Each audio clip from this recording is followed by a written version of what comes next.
I was alone in the kitchen when the evening thinned to glass. Denver light fading, the mountains pressed like a watermark against the window. My name is Ethan Cole, 45, senior advisor at Ferris & Co. Wealth. I build safeties into other people's lives. Nets beneath nets. Quiet. Work. Work. Marisa always said put her to sleep. She was in Miami, so she said at a Nova Medica Biolabs conference. Another hotel ballroom with cold coffee and brighter promises. The phone lit up with her name. I let it ring once, twice, then answered. Her voice arrived already packaged. I need to tell you something, she said, each word aligned like a brochure headline. I'm not coming home. I set my pen down. I listened to the hum of the refrigerator, to my own breathing. What's going on? I've met someone, she said, a pause that pretended respect. It's been happening for a while. She added the name last, a neat flourish. Damon Russell. My boss. I said nothing. When numbers are wrong, you check them twice. When a life is wrong, you go very still. He understands me, she continued. He sees my potential. The language of promotions, applied to a heart. Then, the turn of the blade. Simple and clean. I've already emptied our shared investment account. My lawyer said it was the smart move. Our 12-year scaffold reduced to a transaction ID. She had always liked the outcomes more than the process. I understand, I said. That's it? You understand? Her voice cracked on the edge of triumph and something less sure. Take care, Marisa. I ended the call and placed the phone face down, as if that could quiet the noise still moving through the room. I opened my laptop. Fingers learned the route by reflex. Two-factor login, vault, portfolio. There it was on the dashboard, fresh as spilled water. A transfer of $212,000. Status, pending, pending. My word, a threshold I had written months ago into the bones of our accounts. Dual authorization for anything over 10. I watched the line of text like a heartbeat. No hurry, no heroics. I closed the laptop without touching the request. 6 months earlier, I'd noticed the drift. Conference weekends that never appeared on Nova Medica's calendar. Charges for dinners, in Lodo, on nights she was supposedly in Houston or Seattle. The late-night call from Damon that she fumbled into a friend's number. You don't need to be brilliant to trace a pattern. You only need to respect it. 3 months ago, I created the Cole Trust and moved the weight of our future there. Left a modest joint account in place like a decoy light on a dark porch. She'd signed the documents with a bored flourish, glancing down to her phone between pages. The signatures were careful. The reading was not. Now the system held. The net under the net. Tomorrow she would learn what pending meant. Tonight, I rinsed my cup, dried it, set it on the rack the way I always do. The ordinary, intact. We met in Chicago, under hotel chandeliers that made everyone look a little more possible. Finance and pharma had been assigned adjoining ballrooms for their conferences, and the doors kept disgorging us into the same hallway. Bad coffee, lanyards, quiet envy. Marisa was there with a small Nova Medica team, still junior but already walking like a future she'd pre-ordered. I was presenting a session on portfolio resilience. She teased me later that I made patience sound glamorous. I told her she made urgency look gentle. We found a corner table near a window and began translating ourselves. Denver came up first. Mountains. Dry air that felt like a clean slate. She liked the way I listened. I liked the way she cut through noise without cutting people. I could picture a calendar with both our names in it, boxes filled and neat. 2 years later, we married in a small ceremony at a lodge above Golden. No fireworks, only the kind that move through the body and stay. We built a plan the way I build allocation models. Weeknight dinners at home, one party a month with friends who talked about things that outlast cocktails. Hikes on Sundays, savings targets, travel ideas taped to the inside pantry door, a list titled Someday that we added to with a pencil. Children by year 5. We spoke it softly, as if volume might scare it off.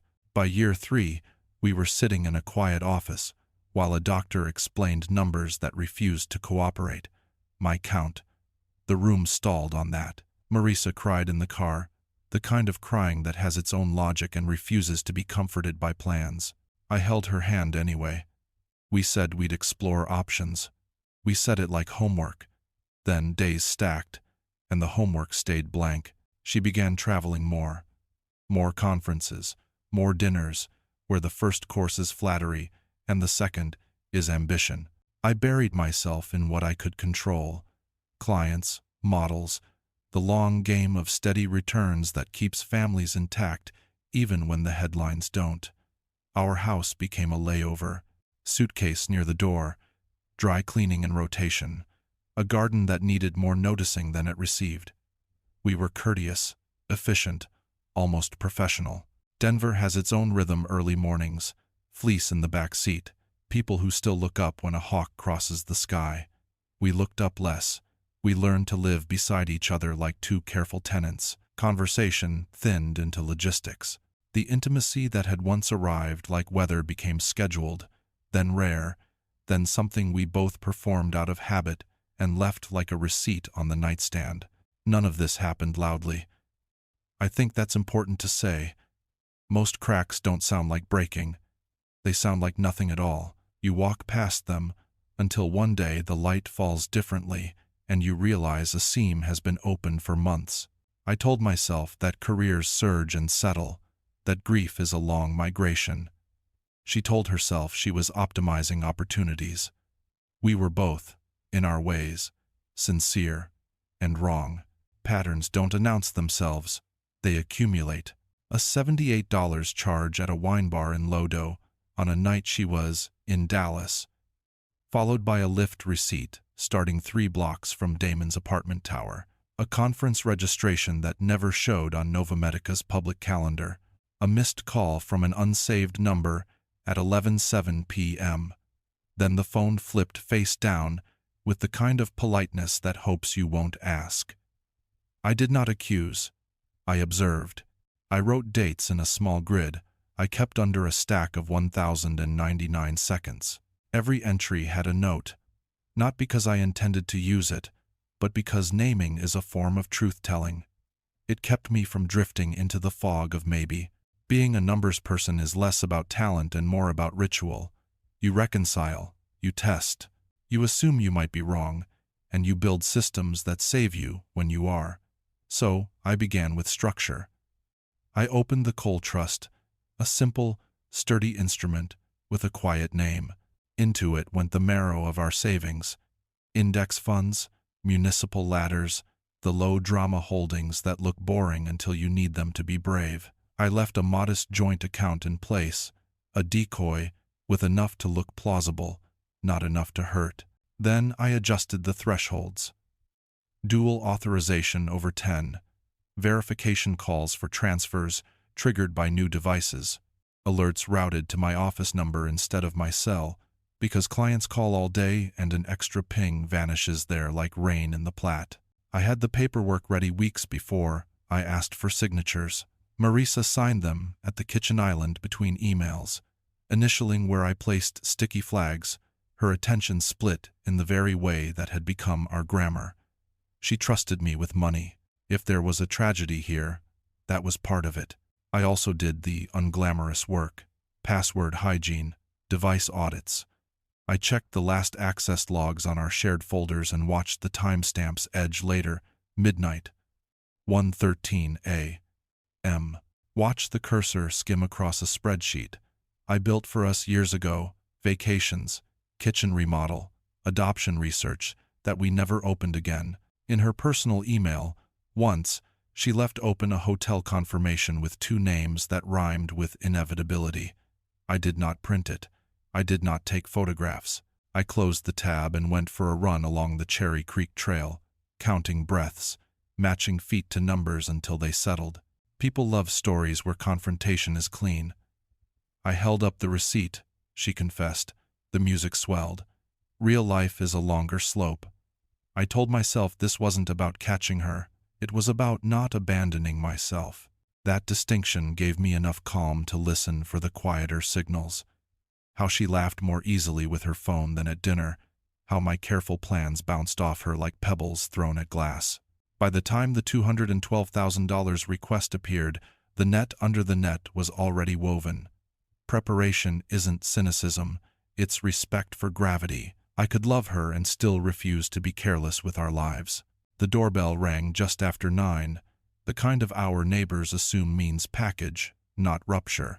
I wiped my hands on a dish towel and opened the door to find Priya Nguyen on the porch, tailored blazer, careful smile that couldn't decide who to belong to.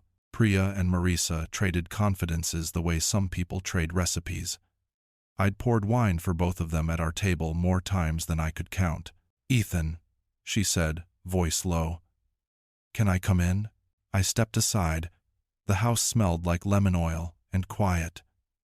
She didn't remove her heels, hovered in the entry like someone visiting a museum exhibit titled Before.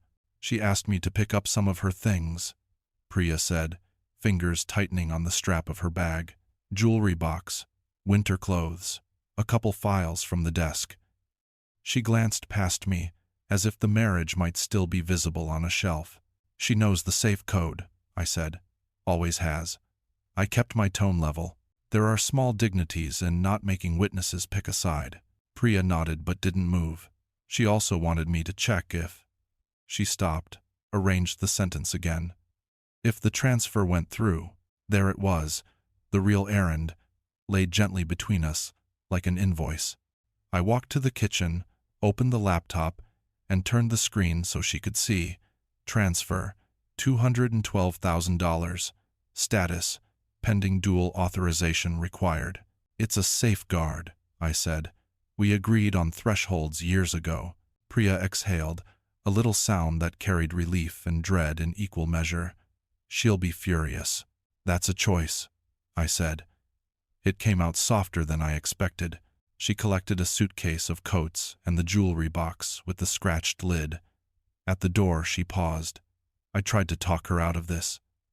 Her eyes finally met mine. "I'm sorry." After she left, the house felt newly precise. I stacked the mail, fed the sourdough starter, put the kettle on, turned it off before it boiled. Ordinary motions repair the hand, even when they can't repair the heart. Then I drove downtown, parked 2 blocks from the bank, and initiated the next phase. Policy, not reaction.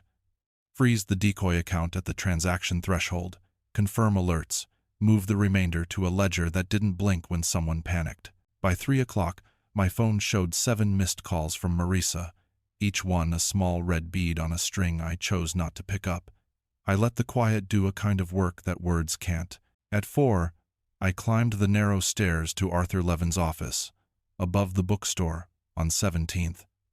Arthur has the unhurried manner of someone who believes time is a tool, not a threat. He's been my counsel for clients and, occasionally, for me.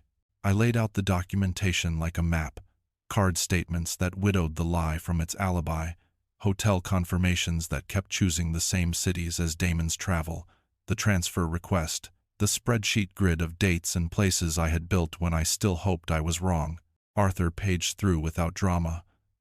"More than enough," he said. "We'll file for dissolution, seek temporary orders to protect the assets, and note abandonment. Colorado's no fault, but facts matter when money is the story." "I don't want to crush her," I said. The words surprised me by being true. "I want out, cleanly." He nodded. "Then we play it straight. We document, we protect, we don't posture." He slid a pen toward me. "I'll draft the initial filings tonight." I signed where the flags asked me to. On the way home, the sun laid a copper line across the front range. I carried the calm like a ledger closing to balance. This wasn't revenge. It was arithmetic, the return to zero you make when you finally tell the truth. She was waiting in the living room when I came home, the late sun crossing the floorboards she'd chosen from a catalog, wide plank hickory that looked like a promise at the time. Marisa stood rigid beside the mantel, coat still on, hair perfected into a version of control. She had not left her key on the counter, as if keys were about doors and not decisions. "What did you do?" she asked, skipping greeting. Her voice was lacquered, the kind that peels if you touch it. "The money is gone." "Thank you, Shins." I set my briefcase on the bench by the window and hung my jacket with care, each motion a small refusal to be drafted into her urgency. "No," I said, walking to the sink, filling a glass. "The money is where it belongs." She moved closer, phone in hand, screen bright. "Transfer denied. Dual authorization required." She read it like a charge. "Fix it." "I won't," I said. I drank. The water was cold and ordinary and perfect. "We need to talk about the divorce." She flinched at the word. "That's dramatic. I meant to handle that after things settled." "After you took the money," I said, not unkindly. "Half is mine," she snapped. "I earned it." "Did Damon tell you that?" I asked, and the room reacted. A small inhale from the walls. Her face tightened, color draining to a cool calm I knew too well from her work voice. "This isn't about him. It's about trust," I said. "And the agreements we signed together." She adjusted mid-step, pivoted to conciliatory tone, the one that closed doctors at lunches and roomfuls after dessert. "Ethan, I was upset. I said things poorly. We're adults. We can discuss terms without theatrics." "No theatrics," I agreed. "Arthur Levin is handling my filings. Your lawyer can reach out." She stared. "You already have a lawyer?" "Filed yesterday morning," I said. The fact fell between us like a level finding true. She began to pace, heels ticking against the floor she loved. "You can't lock me out, Ethan. I'll fight this." "As is your right." The calm wasn't acting. It was simply not leaving myself anymore. Her gaze found the photograph on the mantel us in Aspen before the drift had a name. She lifted it, studied it the way a stranger might, then in a quick motion hurled it against the wall. The glass broke with a clean, decisive sound. A scatter of bright fragments settled across the floor like glitter, pretending to be something innocent. "Damon was right about you," she said, a whisper sharpened to a knife. "No ambition, no spine." I looked at the frame on the floor, my smile cross-hatched by glass. "I'll need your house key," I said. "This isn't over," she said, fishing in her bag, dropping the key with a metallic clatter on the coffee table. "Not even close." When the door slammed, silence returned like a discipline. I found the broom, swept carefully, coaxing each shard into the pan, the way you do when you refuse to leave sharpness for later feet. Then I poured 2 fingers of the rye Arthur gave me when my father died. The first sip was smoke and steadiness. I called Arthur and told him she'd come by, that she'd seen the failed transfer, that a storm might follow. He chuckled softly. "The trust is clean," he said. "Let her fury spend itself." After I hung up, the house exhaled. I stood in the doorway to the room we never finished decorating and looked at the unpainted trim. It would get done now, I thought, one careful weekend at a time. Not a consolation. Exactly. More like a fact. 2 mornings later, my assistant slid a cream envelope onto my desk at Ferris & Co., the kind of stationery that tries to make paper feel like stone. I recognized the downtown address before I saw the name. Sloan, Archer, and Witt. 3 partners, corner views. The sort of firm that measures warmth in billable tenths. I let it sit while I finished a rebalance call with a client who still sends me photos of his grandkids with every quarterly review. When I finally opened the letter, it had the practiced outrage of power speaking to what it thinks is smaller. Counsel for Marisa Lane demanded immediate release of all jointly held marital assets, accused me of financial abuse and unlawful restraint, and threatened emergency motion practice. I read it twice, the way I read prospectuses slowly, hunting for what isn't said. Near the bottom, in a line that tried to look routine, was the CC list. Damon Russell's name lived there like a fingerprint. I set the letter on the blotter and called Arthur. He absorbed each paragraph with a small hum that meant he wasn't impressed. "They're posturing," he said. "If they had facts, this wouldn't read like theater." "They want me rattled," I said. "Then don't rattle," he replied. "We file our amended petition this afternoon, protective orders for the home, asset preservation language, and a quiet note about her attempted withdrawal. We will not respond to the tone, only to the law." After lunch, I walked the letter across town to Arthur's office. On his conference table sat the stack he'd prepared: affidavits, exhibits, the documentation trail I'd organized during the months when denial would have been easier. He slid a single-page motion toward me, temporary restraining order, to prevent Marisa from entering the house without notice. "This isn't about punishment," he said. "It's about preventing the broken glass kind of arguments." We filed. The clerk's stamp was a small, unromantic kiss of reality. Outside, 17th Street was its usual braid of cyclists and suits. I stood for a minute and thought about how cities teach you to share space without colliding. Marriage had asked for that too. We'd forgotten the choreography. Sloane's office sent a second letter that evening, more heat, less light.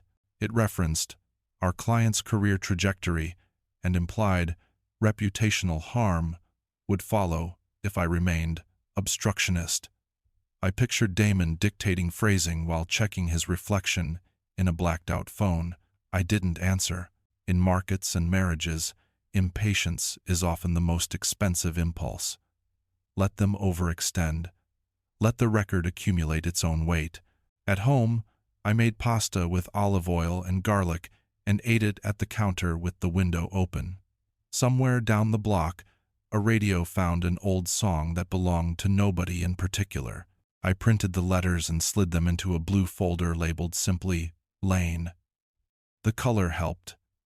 It reminded me that this was a file, not a fate. Before bed, I walked the perimeter of the house, not to check locks I already had, but to mark the rooms as mine to leave, or keep, or repaint. When sleep finally came, it was thin but honest. I had chosen stillness over spectacle. Sometimes, that's the only leverage you need. The text arrived like a pebble against glass. Unknown number, no punctuation, only a place and a time.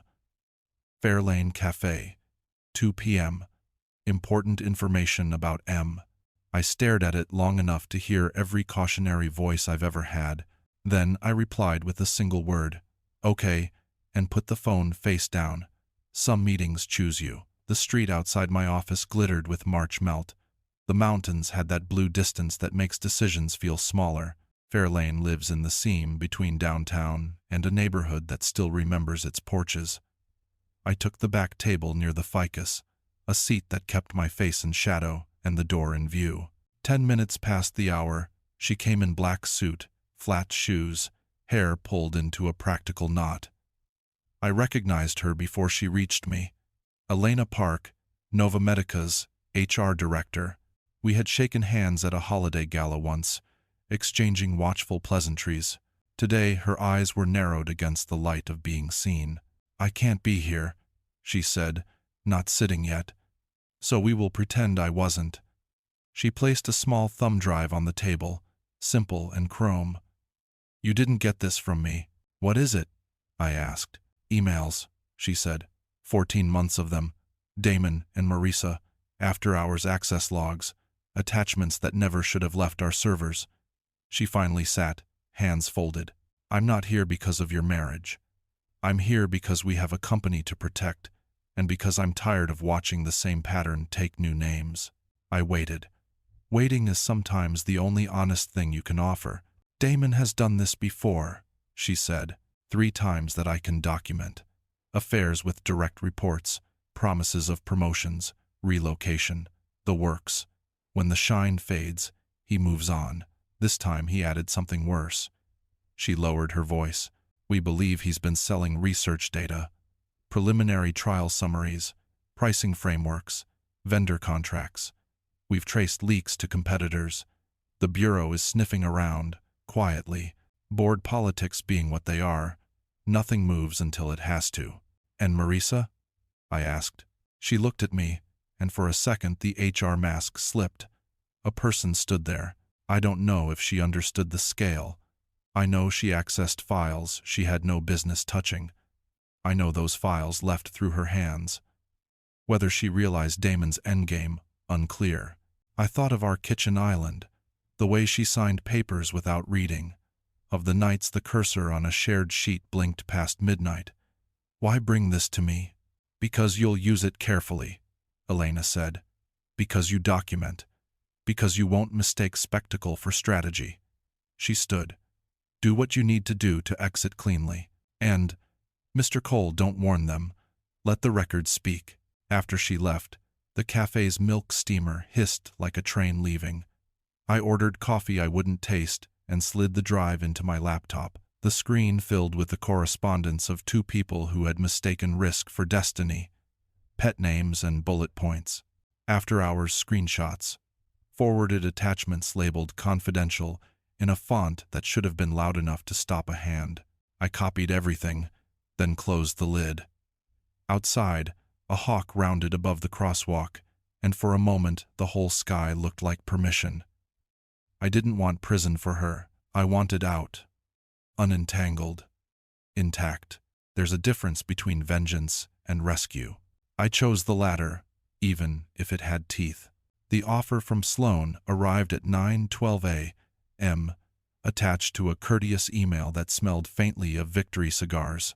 60% of marital assets, the house in full, and ongoing spousal maintenance, commensurate with lifestyle. I read it twice, then forwarded it to Arthur with a single line. Time to use the drive, he replied with a meeting time and a sentence shaped like a shrug. Bring your steadiness. We met that afternoon in Arthur's conference room, the one with the long walnut table that makes everyone speak in their indoor souls. I arrived early, ran a fingertip along the grain, remembered sanding the edges of our own kitchen shelves once to dull their sharpness. Marisa entered with Sloan at her shoulder. She wouldn't meet my eyes. She looked immaculate in a way that always cost her something the next day. Thank you for your time, Sloan began, settling into a tone that had probably closed 1,000 deals. We're here for a reasonable outcome. He slid his proposal forward. The numbers were the same ones I'd already laughed at, softly, alone. Arthur placed our counter beside it.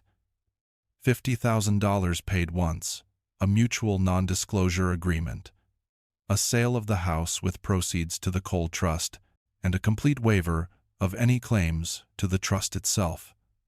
No maintenance, no future hooks. He added a single-page exhibit, printed in crisp, indifferent ink. One email from Damon to Marisa, casual as a memo, attaching a confidential pricing matrix and asking her to pull the rest when she had a minute. Sloane's smile stuttered. He looked at Marisa. She finally looked at me, something like heat and cold sharing the same small space in her expression. You're blackmailing me, she said. No, I said. I'm protecting myself.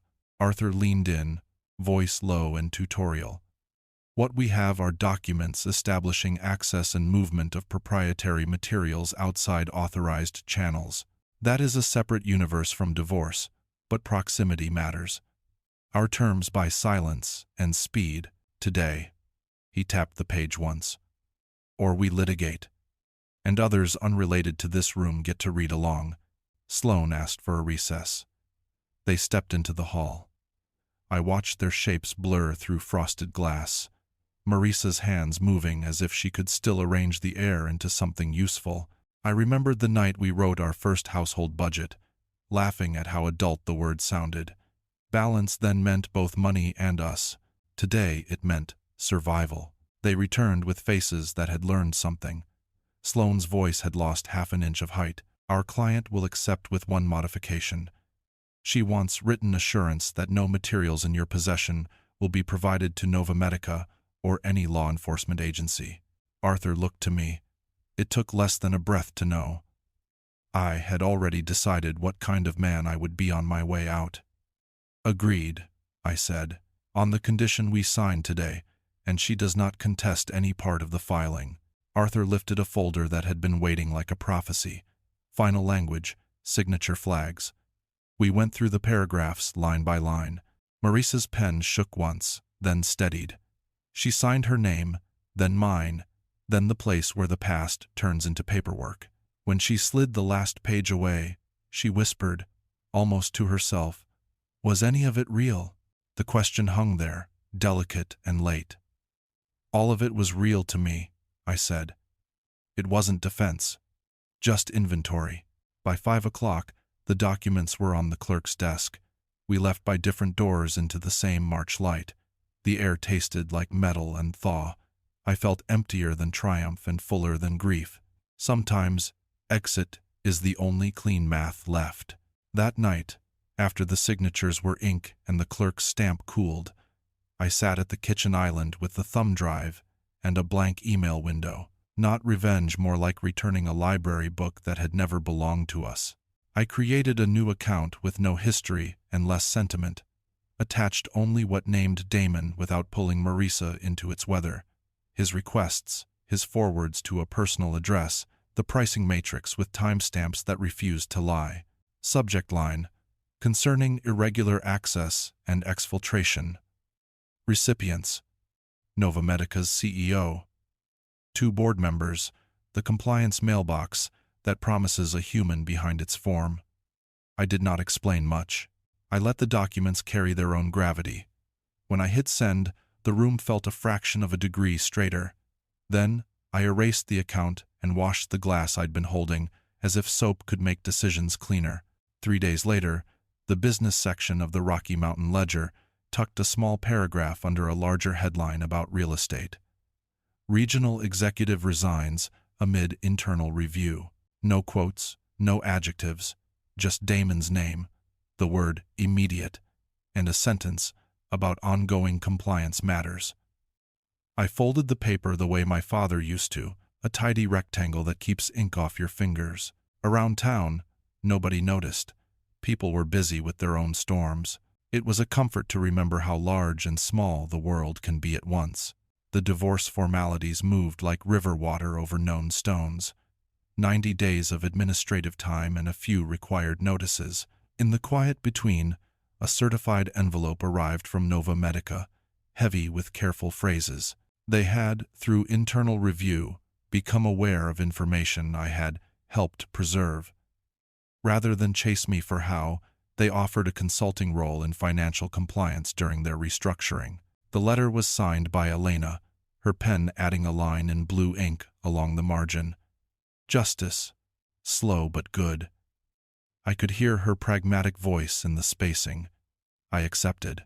A month later, the consulting became a division mine to build. We hired auditors who still believe in footnotes, analysts who know spreadsheets can tell the truth if you ask the right questions. Marisa, I heard, moved to Phoenix. A small distributor, entry-level title, a new apartment that faced a parking lot instead of a view. I did not feel triumph. I felt the steady acknowledgement that budgets are not moral verdicts, only mirrors. Damon, a rumor said, had flown to Miami, no job title, more meetings with men whose suits fit too well for comfort. Federal interest doesn't speak loudly at first. It just keeps calling.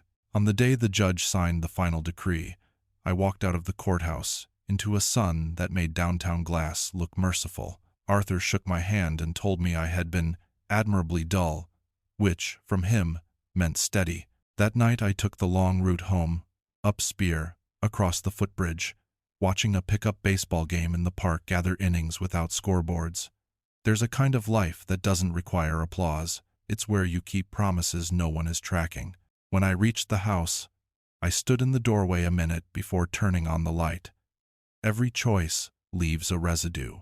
I had chosen silence where spectacle lives, paper where shouting would have been easier, and in the end, the numbers and the noise rearranged themselves around that decision. Balance is rarely elegant. Often it's just accurate. A year later, the house is smaller and truer. 2 bedrooms, light that walks across the walls like a patient animal, a back deck that frames the front range as if the mountains were a sentence I finally learned to finish. I moved in on a Tuesday with 3 friends, 2 plants, and a vow to buy furniture slowly. The first item was a dining table with a nick already in it. Honest wood that welcomed plates and elbows, and the kind of conversation that doesn't need many adjectives. Work changed shape and then changed me. The consulting role at Nova Medica became a division with my name on the organizational chart. Financial compliance and ethics. I hired people who like to ask what a number means before they worship it. We built audits that read like stories. Here is the decision. Here is the pressure around it. Here is where the value's held. It's not glamorous, but it is clean, and in a world that loves accelerators, being a break with judgment feels like service. Elena stops by my office sometimes, leans on the doorframe, tells me a joke in the tone of someone who knows we did the right kind of work when it was heavy. On Thursdays, I teach a short seminar for our analysts on what I call patient math, how to stand inside a spreadsheet until it reveals where a life is hiding. The first graduate of the program grew up in Greeley and thought finance was just for people with glass offices. She now runs our vendor monitoring team and sends me photos of her dogs wearing absurd bandanas. This is the kind of wealth I understand. Competence forwarding itself. The Cole Trust kept its purpose and found another. Apportioned funds small scholarships for students studying financial ethics at community colleges. Tuition, books, a bus pass. No plaques, only emails from advisors that begin with, "You should know."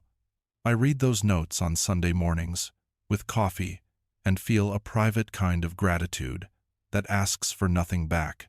Claire Monroe texts to say she'll be 5 minutes late for dinner, traffic on Spear doing its accordion thing.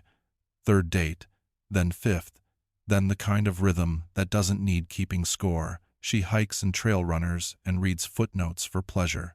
We sit across from each other and talk about case law and switchbacks, about how justice is a road with gravel and views. When she laughs, it has the sound of a window opening. I hear about Marisa, sometimes, the way weather reports mention another city.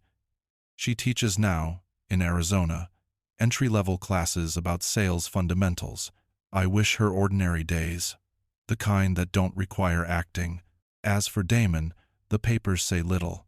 Silence can be loud if you listen correctly.